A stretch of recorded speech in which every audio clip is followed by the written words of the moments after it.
Buddy, it is Thursday, which means it's Master Chat night. I'm Jeff Gargis, and I've got our guest moderator here, Dr. Kenneth. I'm going to say it wrong. I just asked you. I know I'm going to say it wrong because I'm in my head here. It's Kunz, right? Kunz, Kenneth yes. Kunz. It sounds German to me. Is it German? Yes. he just told me it was German. Anyway, great chat. Super excited. This was awesome. The topic tonight was discovering joy through literacy, and there was a lot of joy in this chat. Not to be completely corny with my dad joke there, but this was a great chat. Super fast moving and great. So, Kenneth, how are you feeling right now? Like what's going through your head right now? How are you feeling after the chat? I'm really psyched. I'm feeling joyful. At first, when I was participating, I wasn't expecting so many educators to be present on an evening in October, and yet it was like whiplash of great ideas and joyful learning. Well, we always say, we talk about this a lot, and I think it's been a while since I've actually mentioned it on live, but one of the coolest things about being a part of the Mastery Chat is that this is chat. You just said it, like, so we're mid-October, right? Everyone's into the school year, like into all the challenges that happen every day.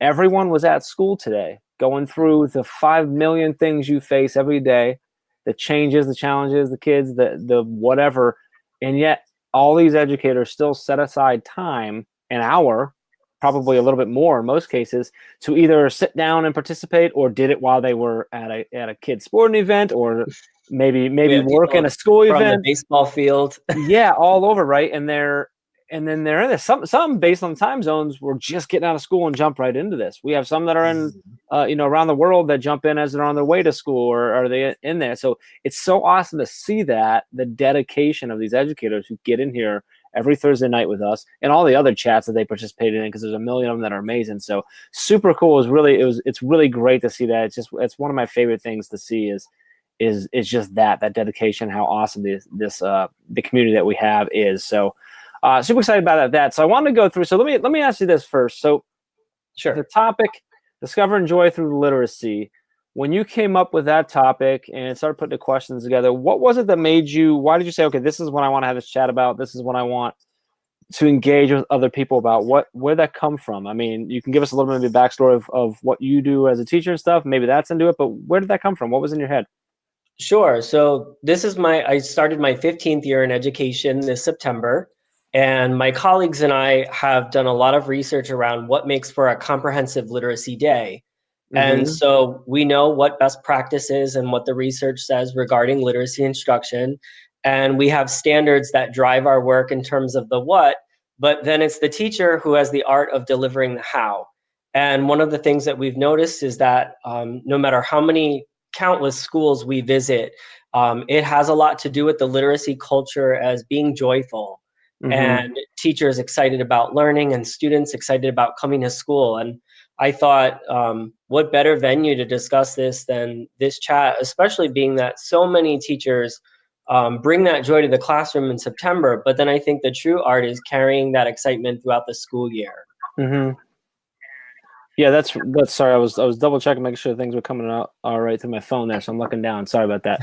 So That's okay. So that's really cool. So along the same lines of, while you were thinking through this, while you were coming up with the topic and the questions and everything like that, were there any other questions that you laid out? And we're going to get into those. I got some screenshots. We're going to talk about some answers that people gave, get your thoughts on that. But was there any one question, or maybe a series of questions, maybe they're all of them, I don't know, that when you put out, you're like, man, I'm really excited to see what people say to this, or I'm excited to see you, I'm interested to see you, I'm wondering what the response is going to be? Any question that was really just sort of that you were excited about getting into tonight? I think the first question was just having the participants share a moment of joy from their literacy work. Yeah. And I think it's so important that as teachers, we take those mindful moments to recognize when things are going well and to find joy in even some of the smallest successes that we have around us. And I think, especially language arts teachers, we're very lucky in seeing the students develop as readers and writers, and to get to share in that joy. So I was curious to see what would happen with that. And of course, as I was futzing over my computer and making sure that the tweets were actually timing out and you were helping me in the back channel, it was interesting to see that question, we moved on to other questions, but that question still lingered with so many people throughout the chat, chiming in and still referring back to that one question. I noticed that as well. That was really cool. That's when you know you got a solid question there. So let's talk about that question for a second. So the way you laid it out was, my colleagues and I strongly believe that helping students realize their potential as readers and writers is an experience that will bring great pleasure and happiness to all of those involved. Share a moment of joy from your own literacy work. So I've got a few that I grabbed here. So our good friend Tyler Overstreet, which is at EDU Overstreet, said, "For me, it comes from working with teachers nationwide and helping them leverage News ELA and literacy into the classroom. Love equal access to literacy for all."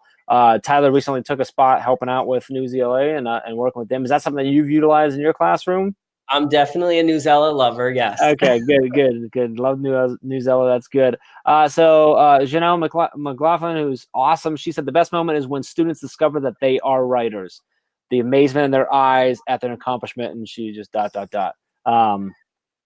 So, what grade level are you at? Did you say you teach? Right now I'm teaching teacher education at Monmouth Okay, University. gotcha. Yeah, gotcha. I love it.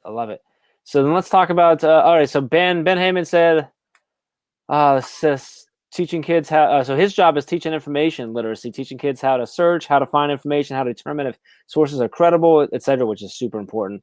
It is so important, yet we make assumptions so students just know it's already. It needs to be taught. Not necessarily a joy moment, but I love what he's doing.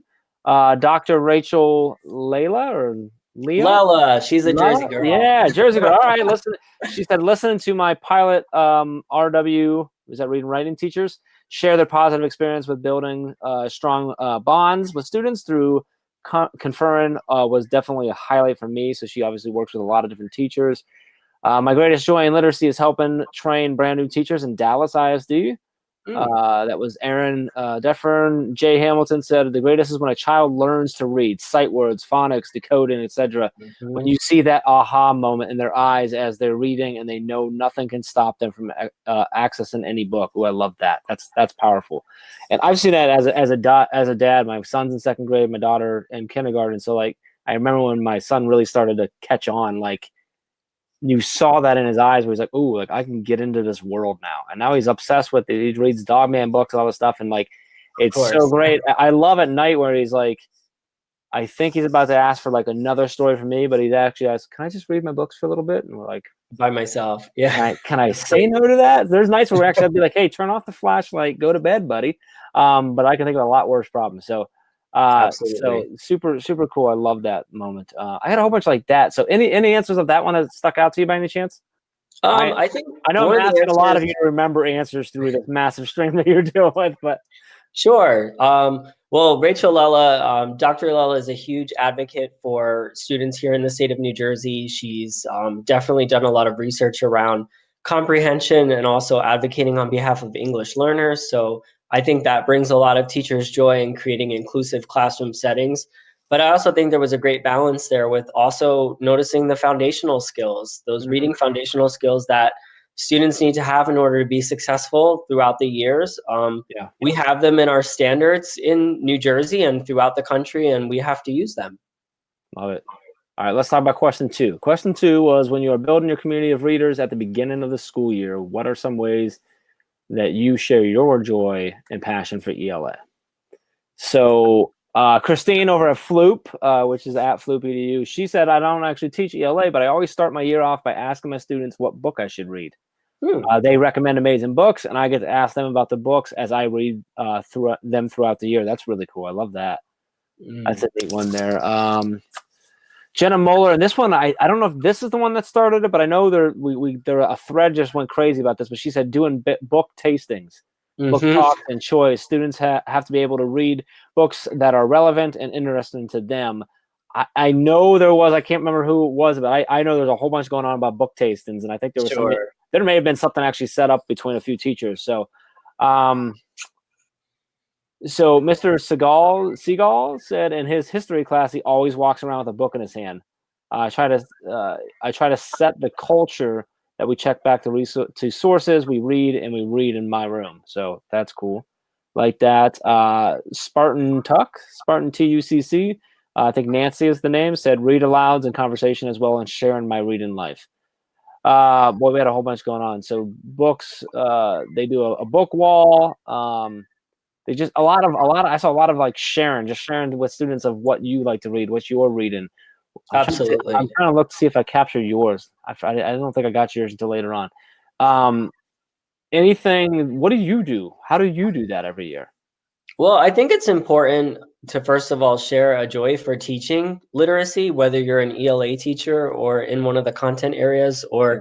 even just part of the school community. We've noticed in our research that a positive, joyful literacy environment starts with the minute a kid walks into school to the minute they go home, including crossing guards, bus drivers, everybody involved in that child's life. And I think sharing a joy for why we do what we do is very important, but also you'll see that Linda Gambrell in the field of literacy calls it blessing the book, that there's just those moments to share an excitement for a book and get kids fighting over wanting to read it. And as teachers, it's something that we need to take time out in the day to make sure that we're doing. Loving it. I love this topic. So let's talk about question 3. Oftentimes there are roadblocks that can get in the way. Brene Brown suggests that we turn our square squad to be brushed off and picked up during these hard times. Who refocuses your joy for literacy, teaching, and learning? So I got one with, let's see, a lot of people were saying my students, which I thought was Yeah, great. that was So great. I saw a lot of that. April Wills said just honestly allowing myself to pick up a book allows sort of that she's actually interested in, kind of rekindles that. But then she said, but hearing my 7-year-old read books with ease astounds and inspires me to happily continue on. Chris Jenkins said, I'm an avid reader. You could almost say it's an addiction for me. When I finish one book, I have to read another one. It's my prime method of self-care. So I think she's just always sparking that joy. Christina Lawrence said joining a book club this year. She also said she's just incredibly fortunate to have team members through collaboration that make teaching and planning fun. So that sparks that joy. Aaron Gomez said amazing people on Twitter. I got more of my students when Twitter folks share wonderful books on Twitter.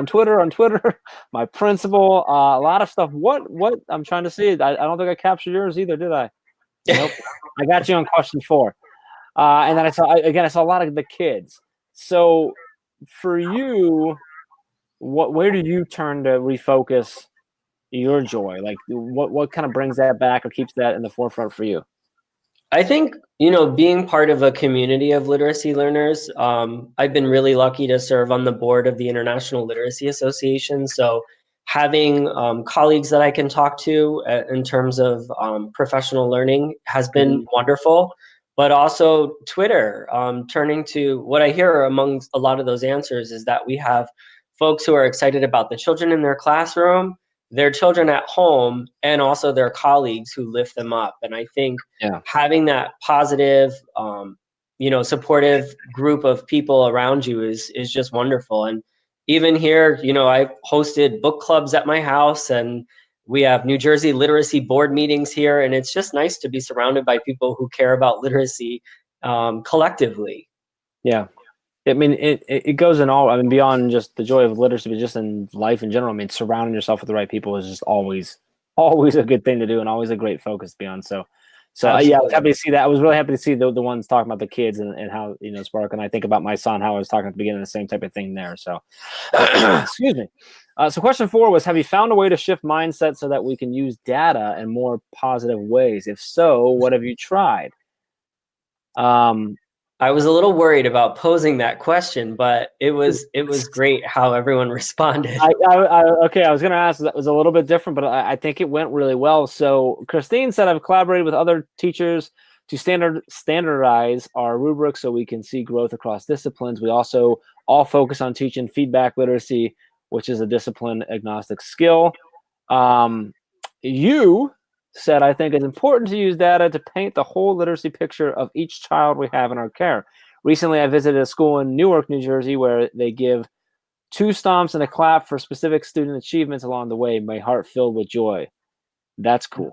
This was an amazing moment. This was at Link Community Charter School in Newark, hosts their morning meetings with students across the school, and just watching them provide specific feedback in a community. I mean, this is a room full of students who otherwise might feel vulnerable, and yet they don't. They're excited about being in school, and when they share what it is that they specifically noticed about their growth, they collectively, as a whole community, two stomps and a clap, and it was just amazing. That's cool. When you see that culture built, it's really cool to see when you walk through Absolutely. that. Super cool. So I'm looking through some of these other ones here.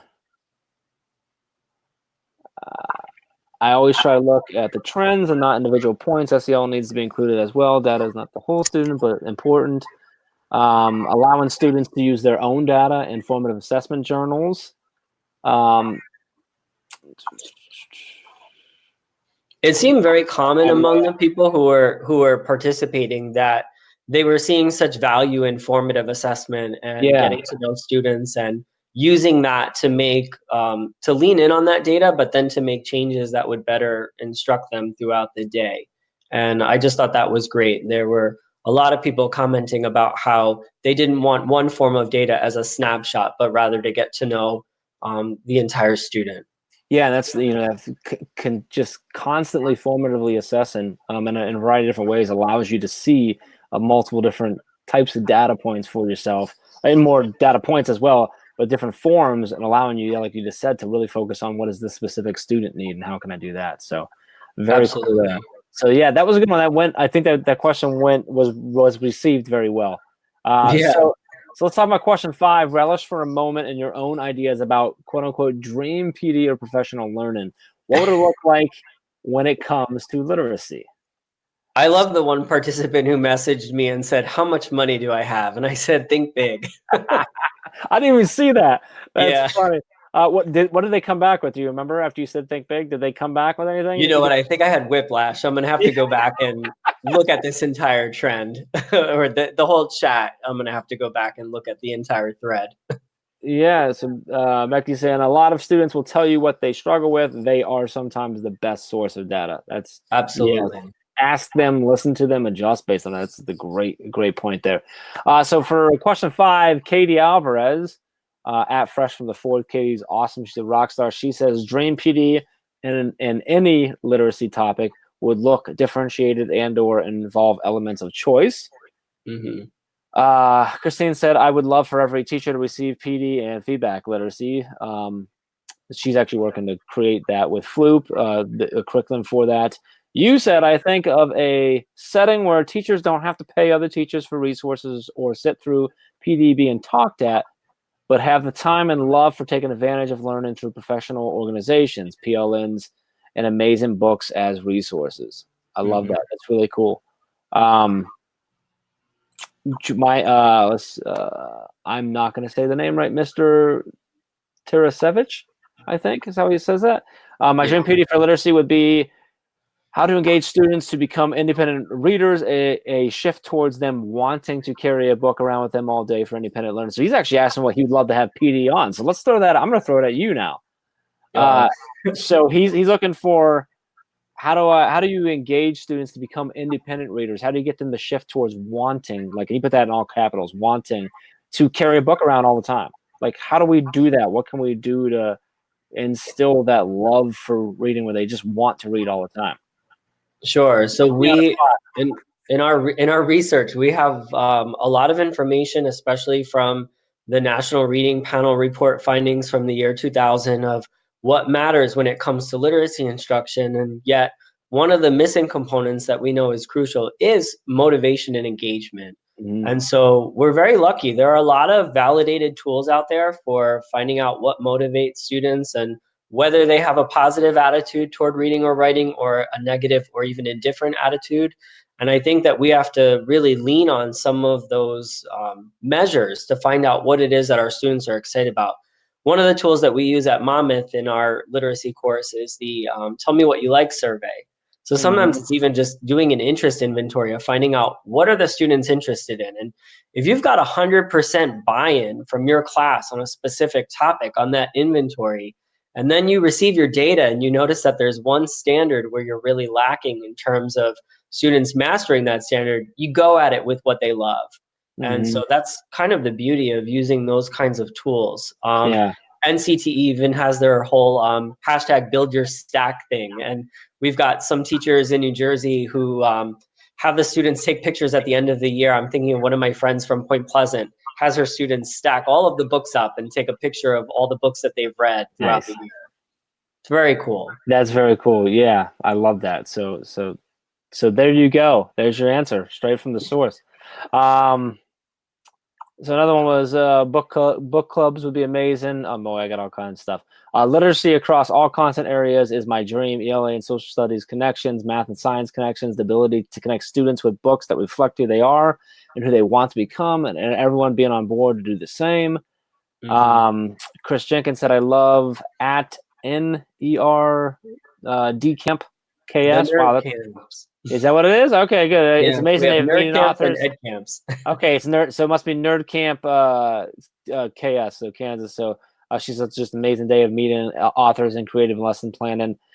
Kurt Brewer said, I would love to have the chance to sit down with authors and writers and pick their brains about what really drives them to create what they do, and then take it back to the classroom. I think any chance if you have an opportunity to bring an author into the classroom with the students via, if you can get them there in person, great, but it either via like a Skype in session, a Google Hangout, or you could run a Twitter chat with that author and your students, whatever that might be, like bringing them in and let the students really get and connect with that, I think, is a really cool way to bring them in and have that sort of connection. We were down at a school in North Carolina, I think, and they have like a wall of pictures that are all the authors that have visited their elementary school.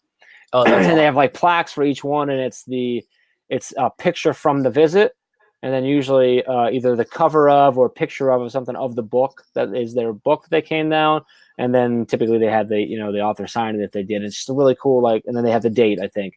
So it's just cool how they see the the authors that they brought in that have worked with the kids and stuff, but making a big deal about it, connecting the kids, making them excited about that, enjoying that. So I think that's a really cool way to do that as well. So let's talk question number 6. How are you getting parents, families, and communities excited about promoting students' literacy development? I'm just gonna go right here. You're the first one I grabbed. Here in New Jersey, I'm so excited about our design of. Wow, say that for me. Bienvenidos book club. Thank you. I was gonna say it, but I'm not gonna say it right. So tell me about. I don't need to read you. You tell me what that is. Why are you excited about it? Sure. So my colleagues Susan Doherty from Rider University and Kate Diskin, our assistant superintendent in Milburn School District, we were really excited about having our immigrant students and their families see themselves in the curriculum. And in New Jersey, and also through federal funding, we do receive some money regarding how to do family engagement for students who are from immigrant families. And one of the things that we loved was we actually did a survey of the countries and the languages where our students were from. And we found children's books that mirrored every single kid who participated in the book club. And speaking of the Skype sessions with authors, we had Emma Otegi from New York City. Okay. She's active on Twitter. She's got some amazing children's books, and she read to the kids, and we had pizza, books. And what was lovely was we created 6 themes, which created 18 children's books. So if the families came and participated with their children, by the end of the program, they also got to take home 18 children's books. Wow. To add to their library. So we're big fans. My colleagues and I, we love giving away books. It's a big focus of ours. And we think it brings joy to also put books in the homes. Yeah, talk about so awesome taking that out to the community and bringing them into the learning and connecting it. That's awesome. That's really cool. Been really cool. We've had other school districts in New Jersey now who we're working with to replicate the same kind of family literacy program. Awesome. I think we need to find a way to replicate that all across the country. Sure. Absolutely. Yeah, that's really cool. I'm seeing. So, and you probably caught the picture of my little free library, which has been awesome. I did. So, so Becca mentioned about big deal about Read Across America Week. We need more than just 1 week a year for literacy. Yeah, I think those are cool things, the week things, and those are important to do that. But I think if we can find a way to just have that to be always a thing. I mean, when you do weeks and days, that's cool because you can put a lot of emphasis on a certain thing and really do it. But I think finding ways that we can continue to do it, like she said, more than just 1 week across the year is really cool. But I love what you've been doing. That's really cool. So, all right, we're gonna wrap this up here in a minute because I want to keep you all night. Okay. But so question 7 was, is there a form of technology that you are using imaginatively, well, I can't speak tonight, to promote relevant and authentic reading and writing experiences? Did you see any piece of technology that you were super excited about? Or maybe you didn't see coming that you were like, oh, I didn't even know, or that you discovered tonight? No, you know what? There was something that sort of stood out to me, and that all of the participants were sharing technology that they can really leverage as a teacher.